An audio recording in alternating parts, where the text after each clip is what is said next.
You guys don't need to worry about me getting revenge from Diddy. I've got 3 moves that make sure he'll never be able to come after me or my family. First, I personally reached out to the victim's legal teams. The real reason he's not getting out is those buried cases behind the scenes. I provided legal funding for 7 victims who had been silent for years and brought in the top criminal attorneys in the country. Second, I bought up every potential post-release business deal he had lined up. I planned this 2 years in advance, so by the time he got sentenced and still had hope of getting out, every partner had already cut ties with him. Third, I don't just have evidence, I've got backups. This is an entire minefield that's been buried for 20 years. I uncovered every secret from the last 30 years. With testimonies from the victims, we interviewed over a dozen people he tricked, threatened, or violated. You think that's harsh? No, he destroyed other people's lives for decades. I'm just making sure he spends a few extra years in prison for it. I'm not afraid of his people, not afraid of his threats. I know he's still in there fantasizing about a comeback, but the truth is,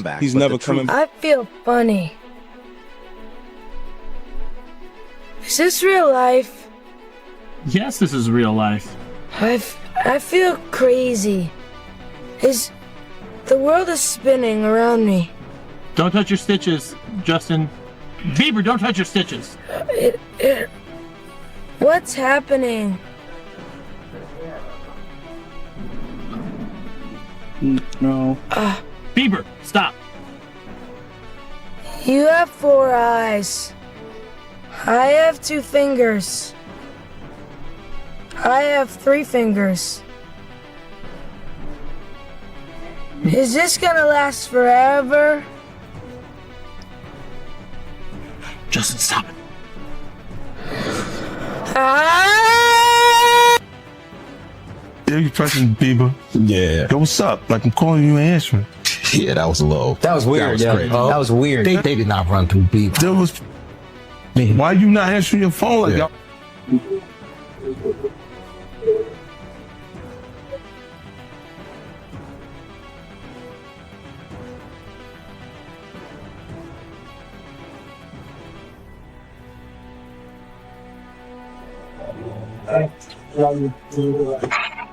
What's going on with you guys? Are you working together? I'm not. I mean, I think that we become friends in a strange way, you know. Like Robin Big. Yeah. It's like exactly. I'm Big and you're Robin. Yeah.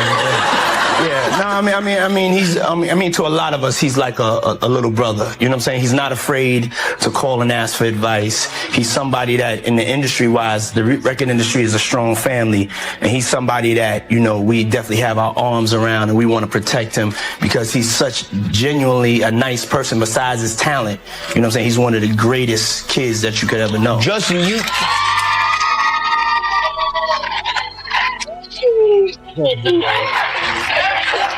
you know, Diddy bought his son a Bentley. Maybe, you know, he could buy you one also while you're out. Got me a Lamborghini.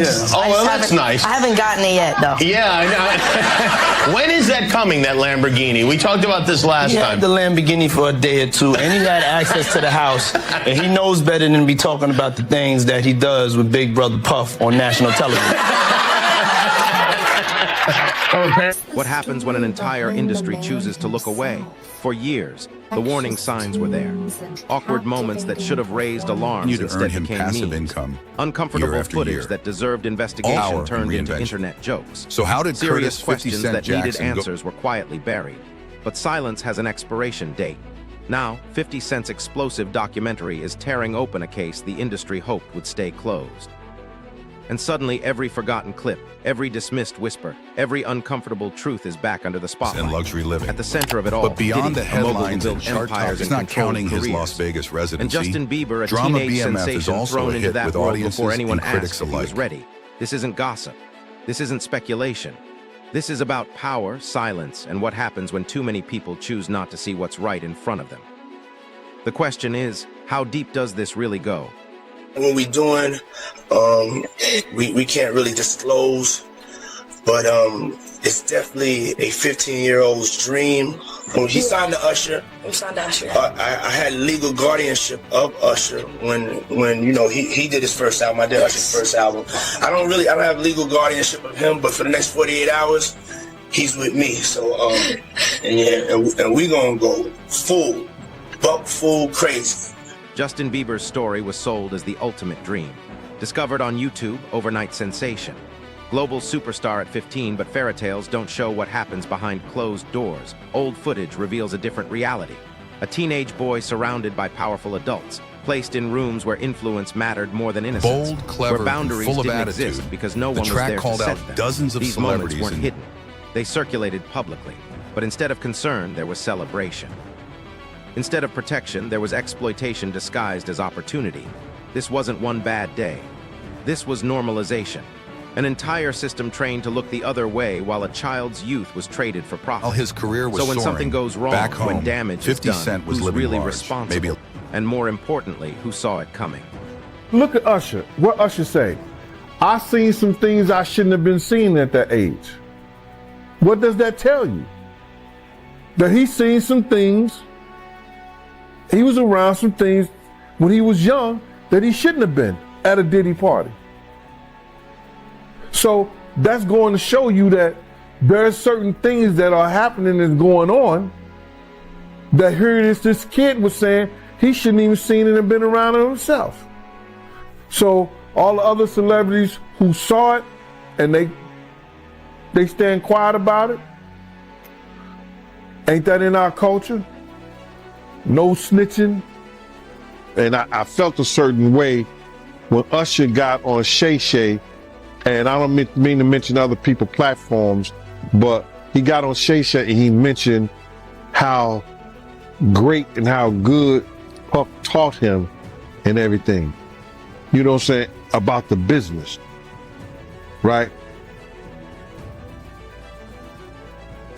I know, and people know, that was around that in that time that Puff and Usher did have a situation. And that situation led Usher to the hospital. Now I let Usher explain that to y'all. I let Usher tell that story. But how dare you say a man that groomed you, you gonna give him a pass? Bruh, you know 50 Cent has been saying it for years. While others stayed silent, he dropped hints, made jokes that weren't really jokes, called out behavior others ignored back then. People laughed it off, dismissed it as beef, rivalry, entertainment. But now, as federal investigations close in and allegations pile up, those same words hit different. Suddenly, what sounded like pettiness looks like warning signs.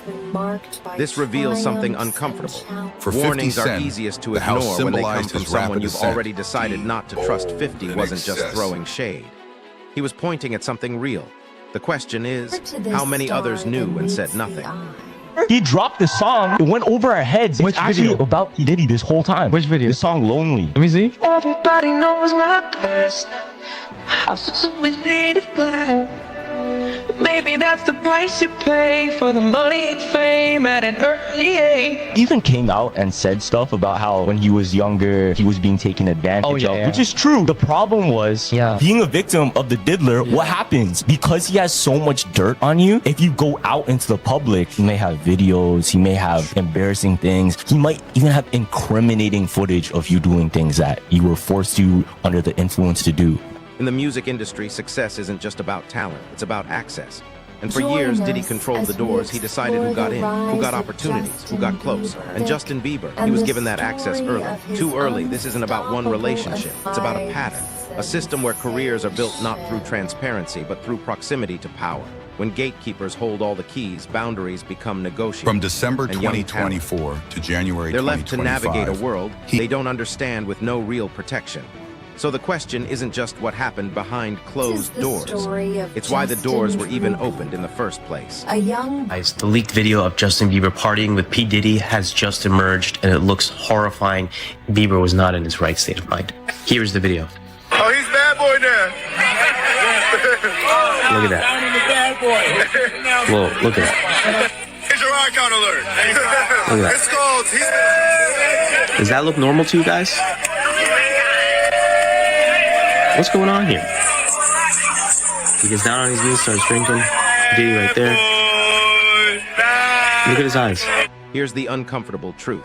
In systems built on power, no becomes a luxury most people can't afford.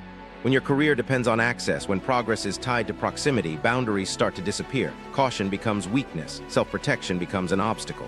And the people with the least power, they're the ones expected to sacrifice the most. This isn't about isolated incidents. It's about environments where imbalance is normalized, where vulnerability is exploited. Where the real question isn't what happened, it's who was truly free to walk away. And when someone finally does speak up, what price do they pay? I'm tired of Usher. I wish somebody would come out and just like sue him. Like, we need Usher. No, we do. We need a victim to come out and be honest about him. Because what I'm realizing is that he's going to fake the funk into the victim, man. He's just going to keep on sucking the devil's. And I don't know, you know, like with a baby, that pacifier, sometimes you got to pull it out. You know what I'm saying? And take it away. Right? When the babies used to sucking on the pacifier. That motherfucker gonna keep sucking on that shit until you do what? Till you take it out the mouth. Now it's gonna scream and holler, but eventually it will get used to the fact that his mouth is no longer full with that object. And that it's time to just, you know, learn how to live without it. He been sucking on Diddy's dick a long time. It's time for him to learn how to make this thing happen without the devil's dick in his mouth or ass. You don't think if he sued, he'll just Lil Woody the situation and I don't recall?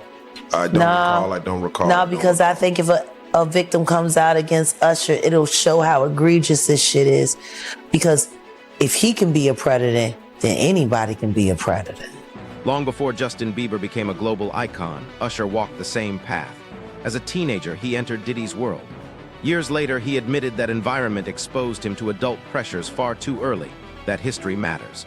Because when the same patterns repeat across different generations, coincidence becomes irrelevant. What remains is precedent, power and access passed forward without reform. If the warning signs were there once, why wasn't the system changed before the next young talent walked through those same doors? The uncomfortable truth is this: the industry didn't fail to see the problem. It chose not to fix it. Seeing that boy that got rushed to the hospital, they're not seeing what the intentions was in his heart when he took Justin Bieber there. No. Let's be honest. He took Justin Bieber there. Diddy had been trying to get to Bieber for a minute, and his management was backing him off. But it wasn't until Usher took over management and had guardianship and gave temporary guardianship to the diddler for 48 hours. Think about that. He had already been to the hospital. That situation that Gene was talking about. And you still took Bieber there. But you got custody of him first. Diddy had already tried. They wouldn't let him. Actually, someone made reference to the fact that Diddy trying to get at Bieber the way he was trying to get at Bieber was looking a little predatory. And then Usher came in and discovered it and managed him and got custody of him and promised to look after him. And then he sent him to the diddler. Does that sound like a good guy? It's horrible. It's horrible. Does that sound like a good guy? Now that we know what Diddy's really like. What kind of fucking asshole do you gotta be to take another boy, another talented boy, and put him in your place so it ain't gotta be? As scrutiny around Diddy intensified, something telling happened. Former allies went silent. Industry veterans suddenly had nothing to say. Meanwhile, 50 Cent spoke louder. This exposed an unspoken code. Speaking up threatens relationships. Staying quiet protects them. Over time, loyalty and self-preservation become impossible to separate. It's not always fear, it's calculation. An environment where honesty competes with career survival. And when silence becomes the safest option, one question remains. Can true accountability ever really exist? Usher look like he fresh off a goddamn plane. Usher fresh off the guard stage. That's my brother right here from day one. We used to wake up and, damn, pause, but like, check this out. I mean, back in the days when he was like 10 and I was a little bit older, his older brother, we used to fight over the Frosted Flakes. You know what I'm saying? Before pause was invented. You know what I'm saying? But it's my brother for real. We used to actually wrestle off of the Frosted Flakes because he used to always get up early with me. Now he's one of the richest stars in the world. And What did Puff just say? Nobody's gonna acknowledge this but me. Puff just said we used to wrestle over the Frosted Flakes, and we're streaming live. That was stupid. Listen, that was stupid. Listen, having a good time, yo. Usher is a procurer. And if Usher knew what was gonna happen to any of those young children that he took to the Flavor Freak office, he a good guy. Especially considering what happened to him. Especially considering that he sat Howard Stern, and Howard Stern said, would you send your kids to Puffy's Flavor Camp? And his immediate response was, hell no! So it's good enough for everybody else's kids, but it's not good enough for yours. Yours are just good enough to die in Lake Lanier with no real investigation. Got it? Like, these aren't good people! All right, Jeff. He's not good! He's a... And the simple fact that Justin Bieber literally made a public statement and said, Usher asked me to do the Super Bowl with him and I turned it down. Run for the hills. Why would he turn it down? Who turns down the... Justin Bieber has never publicly accused DDY of criminal wrongdoing, but his openness about anxiety, instability, and emotional exhaustion adds depth to a far more complex story. He's spoken about being pushed under intense pressure at a young age, surrounded by adults with competing interests, trying to handle massive success without the guidance or tools needed to protect his well-being. That history doesn't offer easy answers, but it challenges simple explanations. It reveals the real cost of growing up too fast in an environment where protection was never clearly put first. Yeah, well, she's crazy. She's a superstar. Superstar, right? So, so you're there and you see her and you see the way she's reacting to you. And I wonder what was going through your mind, because I've never had a chance to ask you that, because I know what was going through her mind, because I've never had a chance to ask her that. And it's pretty clear in the video what's going through her mind. She can't even. What was going through your mind when you saw that kind of reaction? And also now in the knowledge that you were just coming out of that space yourself. I wanted to protect the moment. You know, I don't know how many opportunities I'm going to get. You know, we never know how many opportunities we're going to get with anybody. I mean, it just, I'm tearing up thinking about it, just with the Kobe situation, you know. Just never know. And so I just wanted to be a good example, you know, and yeah. Did you feel protective of her? Yeah, I definitely feel protective of her. It was hard for me being that young and being in the industry and not knowing where to turn, and everyone, you know, telling me they love me and, you know, just turn their back on you in a second. So yeah, it's hard because I want her to know that, you know, she can count on me, but at the end of the day, I don't want to, never going to force myself to be in relationship with her. It has to be natural, right? So I just kind of, you know, let her do her thing, and if she ever needs me, I'm going to be here for her. But yeah, just protecting those moments, because people take for granted encounters, and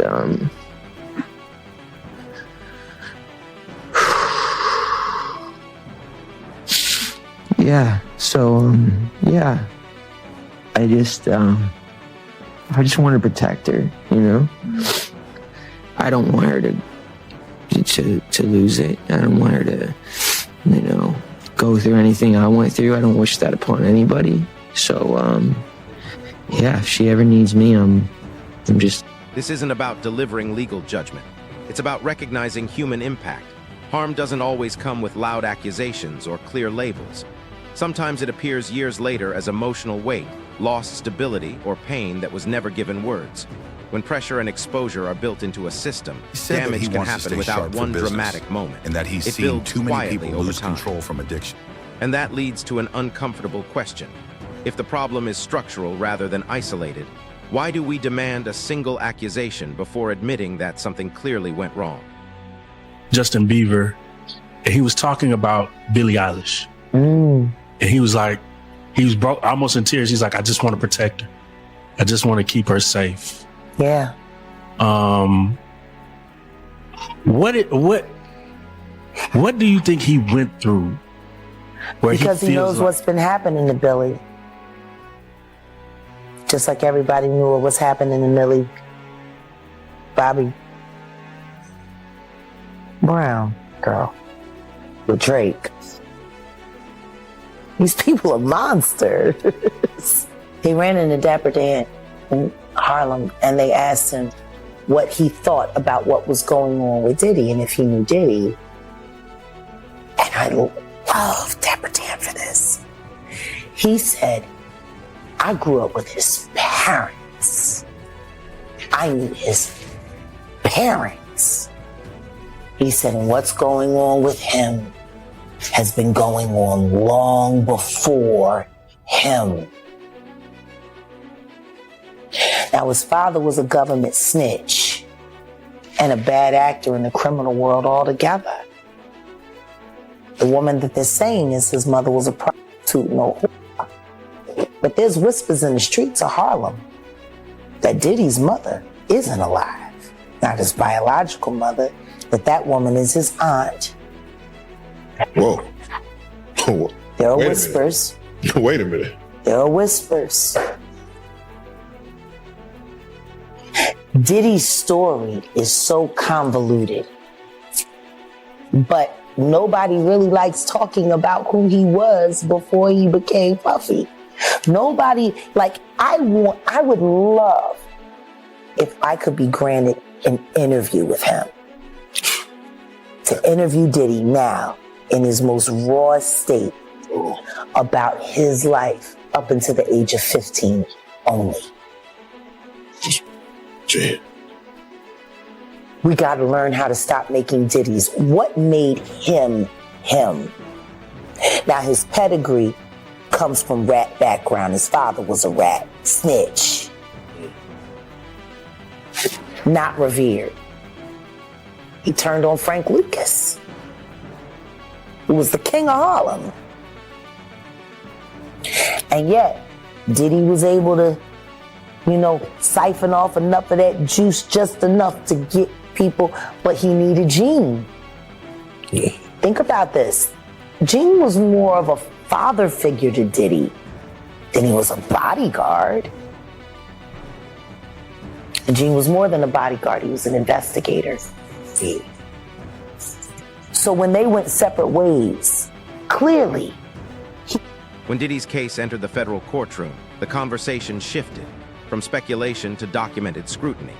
From rumors to evidence, procedure, and measurable outcomes, charges, rulings, and appeals set clear limits on what could responsibly be claimed. But they also widen the focus to what institutions themselves must confront. Courts are built to judge individual actions, not entire cultures, and that gap leaves deeper questions unresolved. The message is clear. What is legal is not always what is right, and formal closure does not erase systemic harm. So when a case ends on paper, the real question remains. Does accountability stop there? Or is that where the conversation truly begins? Looking at any black guys that are A-listers that's bigger than Diddy, there's only one that I could come up with. And there's a few I could come up with. Will Smith. He's bigger than Diddy. I would think Nick Cannon is bigger than Diddy. Who else on the black that are black actors or black in the business that's an A-lister that's bigger than Diddy was black? That's hard to think. But then if you got the A-listers, you got to realize he ran with that black that Rat Pack. And I don't want to even say their names, but they said I got their names wrong last time. What's his name? Kushner? what's the other guy? Leonardo. Yeah, his name. Man, I don't keep up with these cats, but I heard that that's not only the tape that's being shot. There's some other tapes out there of other people too with him, and him doing some things with some other people. So there's quite a few tapes that might be out there, what they're hearing, and I don't want to see the tapes, but I want to know if they really true. Because if they got some tapes out there and it's with some underage, whether it's celebrities or not, it's gonna be crazy, bro. It's gonna be real. The intersection of 50 Cent, Diddy, and Justin Bieber exposes a deeper truth about celebrity-driven systems. Where power rises, vulnerability fades, and accountability comes last, if it comes at all. Youth is sold as authenticity. Access is reframed as mentorship. And silence is rewarded as professionalism. This creates a culture where imbalance feels normal instead of alarming. This isn't a story built on certainty or single targets. It's about repeated conditions that keep producing the same fallout. And when the same structures cause the same damage again and again, one question becomes impossible to ignore. When does the system stop being background noise and start becoming the real issue?